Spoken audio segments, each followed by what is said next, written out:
Sandwich உன் கடையில செம்ம டேஸ்டா இருக்குடா. அப்படியா? இரு. டேய் என்னடா பண்ற? டேஸ்ட் பார்த்தேன்டா. நான் மாலை போட்டிருக்கேன்டா. அதுக்கு இதுக்கு முன்னாடி நீ கை எங்கடா வச்சிருந்த?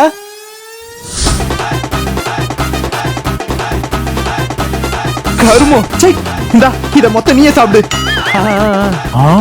கை வைக்க கூடாதா? டேய் நீ என்னடா பண்ணிட்டு இருக்க? மச்சான், கை தானே வைக்க கூடாது, அதான் ஸ்பூனை வச்சேன். டேய் உன் ஸ்பூன்ல முட்டையை சாப்பிட்டுட்டு அப்படியே இல்ல தொடுறியடா. அத அப்படியே எடுத்துக்கோடா, எடுத்துட்டு போ. டேய் அவனே மாறப்பட்டு சாடாம இருக்கான், அவன் புடிஞ்சு தின்றீங்க. நோ மச்சான், பின்னி சாப்பிடு. டேய் உங்களுக்கு எல்லாம் மூளை மண்டியில இருக்கா இல்ல வேற எங்கேயாச்சும் இருக்காடா? இந்தாங்க இத நீங்களே சாப்பிடுங்க, நான் ஜூஸ் சொல்லிக்கிறேன்.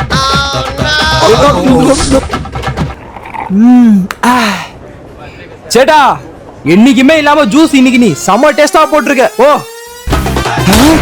டேய் என்னடா பண்ணிட்டு இருக்கீங்க? டேய் நீ என்னடா சொன்ன? கை படக்கூடாது, எச்சி படக்கூடாது தானே சொன்னேன். நாங்க ஸ்டால தானே குடிக்கிறோம், அதுவும் புது ஸ்டா. டேய் குடிடா. இந்த பைத்திய காரணங்களை வச்சுக்கிட்டு மாலையை கயிற்ற வரைக்கும் உங்களோட சாப்பிடவே வர மாட்டேன்.